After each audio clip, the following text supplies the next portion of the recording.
District Bahawalpur से, जो कि एक वक्त में रियासत भावलपुर के नाम से जाना जाता था, लेकिन आज सिर्फ एक जिला क्यों। चेयरपर्सन तहरीके सूबा बहाली भावलपुर शाजिया नौरीन साहिबा ने मेरा पाकिस्तान न्यूज से गुफ्तगू करते हुए सब बता दिया। देखिए उस्मान असगर की इस रिपोर्ट में। अस्सलाम वालेकुम नाजरीन। आज हम बात करेंगे रियासत बहावलपुर के हवाले से। जो बहावलपुर जो कि एक वक्त में एक रियासत का दर्जा रखता था, लेकिन आज एक ज़िला बन के रह गया है। तो इस हवाले से आज हम बात करेंगे मोहतरमा शाजिया नौरीन साहिबा के साथ, जो कि तहरीक सूबा बहाली की एक हिस्सा भी हैं। तो इनसे जानते हैं कि ये जो तहरीक चल रही है बहावलपुर की, ये क्यों नहीं कामयाब हो रही। अस्सलाम वालेकुम। वालेकुम सलाम जी। मैडम, सबसे पहले तो आप ये बताइएगा कि भावलपुर सूबा की बहाली के हवाले से हमने देखा भावलपुर में काफ़ी तहरीकें चलाई गई है। काफ़ी लोग जो है ना, मुख्तलिफ मैंने धड़े देखे हैं, 10-10, 15-15 लोगों के ना ग्रुप्स बने हुए हैं। तो ये हुँ। सब लोग मिलकर काम क्यों नहीं करते भावलपुर बहाली के हवाले से? सवाल तो आपका एक सवाल नहीं है, ये तो बहुत सारे सवालात हैं। तो मैं चाहूँगी कि आपको आज इन सारे सवालों के जवाब दे दूँ और अच्छा वक़्त मौजूद है मेरे पास। हुँ। हम 1970 से बात कर रहे हैं इसकी, ठीक है? इस तहरीक की क्यों हुआ और किस लिए हुआ? आप समझते हैं कि जब ये इस तहरीक का आगाज़ हुआ तो इसके अंदर इसको शुरू करने वालों में हबीबुल्लाह भुट्टो साहब, राशिद भुट्टो साहब, अकरम अंसारी साहब, ताबिश अलवरी साहब और इन जैसे बहुत सारे और लोग, मेरे वालिद साहब भी इस तहरीक का हिस्सा थे। और तहरीक क्या थी? अपना हक लेना, अपने भावलपुर के लिए आवाज़ उठाना। और हक ये था कि भावलपुर एक वक़्त में सूबा रहा है, तो क्यों नहीं उसको जो है दोबारा से सूबे का दर्जा दिया जाता। इसके लिए पूरा बहावलपुर एक जगह जमा हुआ और बाकायदा तौर पे तहरीक जो है ज़ोर पकड़ गई और फायरिंग हुई इसके ऊपर। जब एक पुरअमन तहरीक के ऊपर फायरिंग होना सबसे बड़ा नुकसान है और आप देखें इसके अंदर वो ख़वातीन और जो सड़क भरी हुई थी, इसके अंदर जमात इस्लामी भी शामिल थी। इसके अंदर बहुत सारे और वर्कर्स थे जो इसका हिस्सा बने। वक़्त के साथ-साथ जो है तहरीक जो है वो दबती रही, उभरती रही, बहुत सारे लोग इसमें शामिल होते रहे। लेकिन इस तहरीक का जो सुर्ख़ेल था, जो मैं समझती हूँ जो इसके बानी थे, वही रहे हमेशा। उन्होंने ही मुश्किल वक़्त में इसको जो है वो ज़िंदा रखा।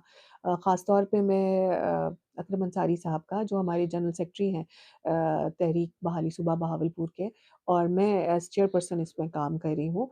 मैं समझती हूँ कि चेयरपर्सन होना जो है वो बहुत बड़ी ज़िम्मेदारी है। ये कोई शौक नहीं है कि जी, जी I am the chairperson of this, ऐसा नहीं है।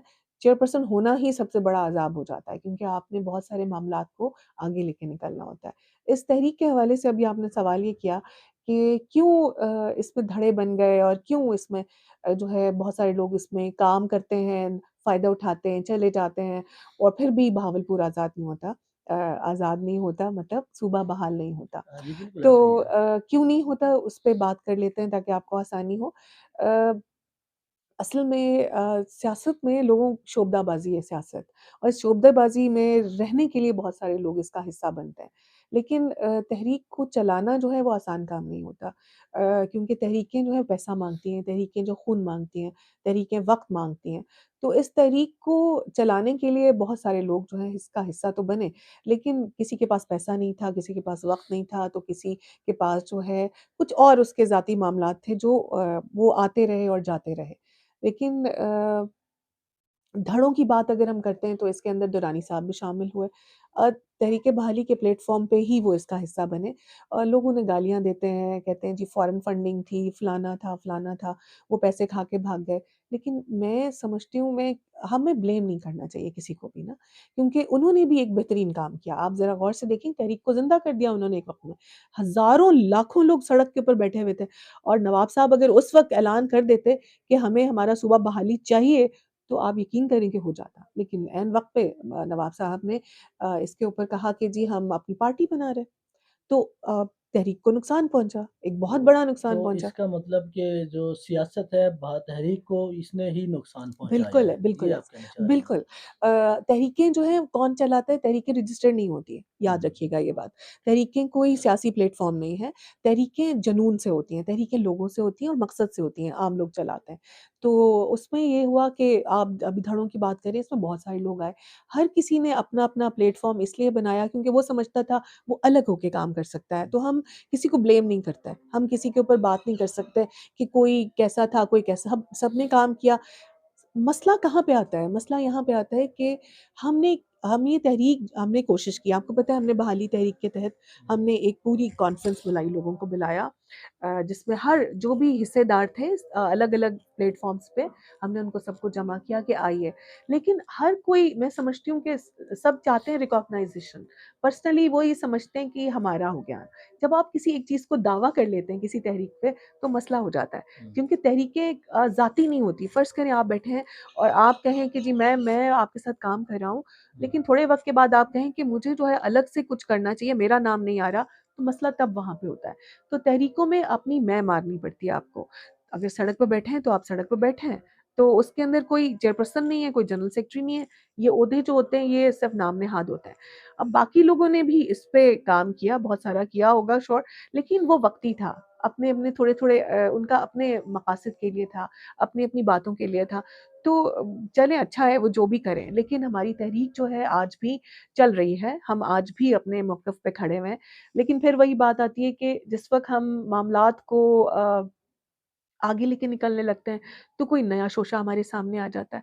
तो वो शोशे को ख़त्म करने के लिए वक़्त लग जाता है हमें। हमारा बहावलपुर जो है वो मुझे लगता है कि ऐसे लोगों की अमाजगा बन चुका है जिनको शऊर ही नहीं है। तो क्या लगता है ये जो धड़े बने हुए हैं मुख्तलिफ 10-10 लोगों के, ये मुख्तलिफ धड़े अब बना लिए हैं लोगों ने बहाली के हवाले से और अपने ओहदों के चक्करों में ही ये तहरीक बढ़ गई ना हाँ कि जी। हर किसी ने हर धड़े ने कहा कि किसी का कोई प्रेज़िडेंट बन गया, कोई यस, चेयरमैन बन बिल्कुल। गया। ये तहरीक इस हाँ। इन सब के सिरे हो गई। ये हमारा वो काम वहीं का वहीं रह गया लेकिन उस तहरीक में जो धड़े बनना शुरू हो गए हैं, उस तहरीक पे कोई काम नहीं हो रहा है इस वक़्त। तो आप क्या कहेंगी ये जो धड़े बन गए, ये भावलपुर सूबा बहाली के हवाले से ये सूबा बहाल करवा सकेंगे? बिल्कुल भी नहीं होगा, बिल्कुल कतई नहीं हो सकता क्योंकि जब तक आप काम नहीं कर रहे एक पूरे के पूरे विज़न के ऊपर तब हुँ। तक कुछ नहीं हो सकता। तो मैडम आप तहरीक सूबा बहाली के हवाले से क्या राय रखती हैं? किस तरह से भावलपुर के सूबा बहाल करवाया जा सकता है? क्या कहेंगी? देखिए, उसके लिए हम काम कर रहे हैं। आप पता है कैसे काम कर रहे हैं, मैं आपको बताती हूँ। हमने हमारे वसाइल बहुत थोड़े हैं, मतलब महदूद वसाइल में रहते हुए काम करना पड़ता है। हमें कोई फ़ॉरेन फंडिंग भी नहीं होती और ना कोई हमें स्पॉन्सर करता है। तो हमने ये किया है कि हम अपने स्टूडेंट्स के साथ कोलैबोरेट करते हैं। हम अपने स्टूडेंट्स को अवेयरनेस दे रहे हैं। उनको ये बता रहे हैं कि देखो बहावलपुर क्यों ज़रूरी है। आपको अंदाज़ा होगा कि अभी हमने कुछ फेस्टिवल अरेंज किए मेरी कंपनी ने स्काई लैंटर्न फेस्टिवल हुँ, और भाखड़ा यूथ फेस्टिवल करवाया हमने अभी। तो उसका उसकी रीज़न क्या थी? द बिहाइंड दिस कि हम चाहते हैं कि बहावलपुर के लोगों को पता चले कि वो खुद क्या हैं। हुँ। अगर आज हमारे नौजवानों को ये बात समझ आ गई कि उनकी असल में तरक्की ये है कि वो अपने शहर में रहते हुए बेहतरीन काम कर सकें, तभी बहावलपुर आज़ाद होगा। स्टेक होल्डर्स को ही नहीं पता कि बहावलपुर क्यों ज़रूरी है, तो हम कैसे आवाज़ उठाएँ? हम किस तरह से आगे बढ़ें? तो मैडम ये बताएँ कि जो भावलपुर सूबा बहाली के हवाले से कभी ये जो धड़े बने हुए हैं मुख्तलिफ, कभी इन्होंने एक टेबल पर बैठकर टेबल टॉक करने की कोशिश क्यों नहीं की? कभी ये लोग इकट्ठे क्यों नहीं हो सके? देखिए जब टेबल टॉक होती है, टेबल टॉक के लिए बात ये होती है कि आपके पास एक फ़ोम है, हुँ, जानते हैं आप, आपका ठीक ये है। माइक भी फ़ोम के साथ बना हुआ है। इसके ऊपर पानी डालेंगे, ये जज़्ब होगा। बिल्कुल ऐसा ही है। इंसानों को ऐसा होना चाहिए। किसी भी चीज़ को कबूल करने के लिए आपके अंदर सब्र और बर्दाश्त होनी चाहिए। तो हुँ, जिस वक़्त आप एक-दूसरे को स्पेस देंगे तभी कामयाबी होती है ना। तो टेबल टॉक्स कभी भी इस तरह से कामयाब नहीं होती। टेबल टॉक्स उस वक़्त कामयाब होती हैं जब आप किसी दूसरे को प्लेस दे रहे होते हैं कि हाँ, भई तुम जो कह रहे हो वो दुरुस्त है। तो सूबा बहाली के हवाले से विज़न ही नहीं आ रहा अभी तक किसी के पास। हर कोई सिर्फ़ कहता है जी हम आज़ादी चाहते हैं, हमें सूबा चाहिए, हमें ये देखिए रोड पे निकलने के लिए कोई तैयार नहीं होता। हुँ। मैं कॉल देती हूँ, आ जाएँ जी, निकलें, भावलपुर के लोग निकलें, भावलपुर के सो रहे होते हैं। आप सूबा कैसे कैसे अपना सूबा बहाल करवाएँगे? इनसे अच्छे तो वो जो अभी आज कितने सूबे जो हैं वो मारिज़ वजूद में आ चुके हैं जिनकी कोई हैसियत नहीं थी। ठीक है? हमारा बहावलपुर तो एक एग्ज़ीक्यूटिव ऑर्डर के ऊपर पड़ा हुआ है ना, तो हम में से कितने लोग हैं जो बाहर निकलने के लिए तैयार होंगे? पढ़ा-लिखा तबका कहता है हमें ज़रूरत नहीं है, जाहिल लोग कहते हैं हम रोज़ी-रोटी कमा लें, जो सेंटर के लोग हैं वो मर रहे हैं कि जी हम अपने जो है वो तहरीक को हम चला रहे हैं, हम चला रहे हैं। तो तहरीक ऐसे नहीं चलती है, तहरीकों के लिए तो सबको निकलना पड़ता है, आपको हमारे जैसे लोगों को निकलना पड़ेगा। तो मैडम हमारी जो आवाम है, भावलपुर के लोग हैं, जिनको नहीं पता कि सुबह अगर बहाल होता है, तो हमें क्या-क्या फ़वाइद हो सकते हैं? आप लोगों को बताएँगे कि भावलपुर सुबह बहाल होने से उनको क्या फ़ायदे हासिल हो सकते हैं? सवाल बहुत अच्छा है आपका और मुझे लग रहा है कि शायद आप इस पे कुछ काम होने वाला है। लेकिन मैंने इस पे कुछ काम किया है हमारी पूरी टीम ने। आपको पता है जब बहावलपुर जो है बहाल होता है, कोई भी सूबा आप गौर से देखें पंजाब, पंजाब में जिस वक़्त जीडीपी तक़सीम होता है तो पूरे पंजाब में होता है, ठीक है? तो उसमें से आपका जितना भी हिस्सा होता है आपको नहीं मिलता है। आपका यहाँ सारा जितनी भी कलेक्शन होती है वो चली जाती है, शायद 2% भी आपको ना मिलता हो। तो बहावलपुर जब सूबा बनता है, बहाली की तरफ आता है, तो आपको जीडीपी सारा मिलेगा, ठीक है? जब जीडीपी मिलेगा तो आपकी सारी की सारी जितनी फंडिंग है आपके फलाही कामों पे हो जाएँगी। उसके अलावा जितने भी यहाँ जॉब्स हैं, पहले प्रेफ़रेंस आप लोगों को मिलेगी। हमारे नौजवानों को यहाँ पे जॉब्स मिलेंगी। फिर यहाँ पे इंडस्ट्री एरिया बनेगा। इसके अलावा बहुत से ऐसे काम हैं जो शायद इसलिए रुके हुए होते हैं कि जी इस जगह पे तो काम करने की ज़रूरत नहीं है, ये तो बहुत छोटा-सा ज़िला हो गया। तो जब सूबा होगा तो सोचें फिर आप कहाँ-कहाँ पे इसके फ़ायदों पे आप सोचेंगे, आपके पास बहुत कुछ होगा। बहावलपुर एक ऐसी जगह है जो खज़ाना है। मतलब लोग शायद इसको ना समझें, लेकिन आपके पास किसी चीज़ की कोई कमी नहीं है। बहावलपुर जो है वो अ, सबसे ज़्यादा आपके कपास देने वाला इलाका है, गंदम यहाँ होती है, बेहतरीन ज़रई ज़मीनें मौजूद हैं। पानी का जो सिस्टम है, बेशक वो हमारा इस वक़्त बहुत ही खराबी की तरफ जा चुका है, लेकिन जब आप सूबे पे आएँगे तो फिर आप कितनी छोटी-छोटी झीलें बना लेंगे। जब आप झीलें बनाते हैं तो ऑटोमैटिकली साइंस यही कहती है कि आपका जो पानी है फ़िल्टर होना शुरू हो जाएगा। तो ये कब होगा? ये तब होगा जब आपका सूबा होगा।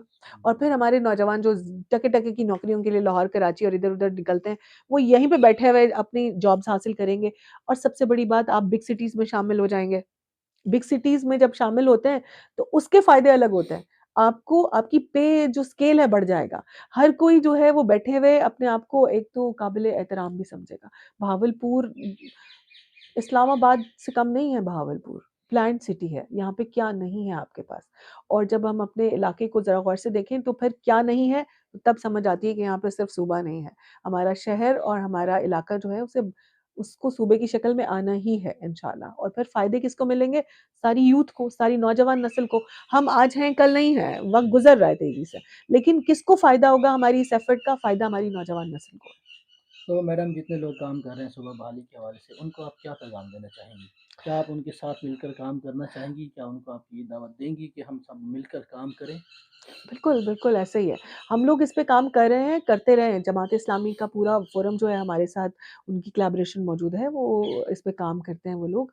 और इसके अलावा भी हमने सबको एक प्लेटफ़ॉर्म पे जमा करने की कोशिश की। लेकिन फिर वही बात आ जाती है कि जब प्लेटफ़ॉर्म्स बहुत सारे हों, तो फिर हर बंदे की अपनी सोच और मर्ज़ी भी होती है।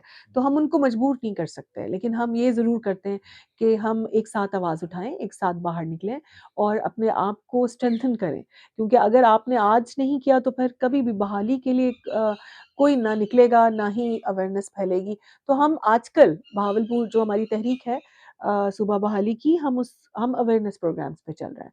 हमने अपने वीडियोज़ बनाई हैं, हमने लोगों के साथ जो है वो मवाद शेयर किया है इसके हवाले से। हम स्टूडेंट्स अवेयरनेस दे रहे हैं, हम समझते हैं कि स्टूडेंट्स को नहीं पता चलेगा तब तक हम हमारी ये तहरीक आगे नहीं बढ़ सकती। तो जितने और धड़े हैं वो अपनी-अपनी तरह से काम कर रहे हैं। बस ये है कि यूनाइट हो जाएँ तो सबके लिए अच्छा है। वो जो बहुत अगर 4 सालों में कहीं कोई काम होना है, तो वो 1 साल में भी हो सकता है अगर मिल के काम किया जाए। जी बिल्कुल नाज़रीन आपने देखा मैडम शाज़िया नौरीन साहिबा हमारे साथ सुबह बहाली के हवाले से गुफ्तगू कर रही थी। उन्होंने भावलपुर सुबह अगर बहाल होता है उसके क्या-क्या फ़वाइद आवाम को हासिल होंगे, स्टूडेंट्स को क्या फ़वाइद हासिल होंगे और रोज़गार के क्या-क्या यहाँ पे मौके फ़राहम हो सकते हैं, उन्होंने हमारे साथ यहाँ पे बात की है। इसी तरह बाकी भी जितने लोग सुबह बहाली की तहरीक चला रहे हैं उन्होंने उन सबको ये पैगाम भी दिया है कि सब लोग अगर मिलकर काम करें तो सुबह बहाली का जो ये काम है स्लो हो रहा है वो तेज़ी से अगर हमारा काम हो भी सकता है, अगर अकेले-अकेले काम करते रहे तो ये शायद नामुमकिन भी हो सकता है। तो सब लोगों को चाहिए कि सुबह बहाली के हवाले से मिल-जुल कर काम करें ताकि बहावलपुर सुबह बहाल हो सके। जी।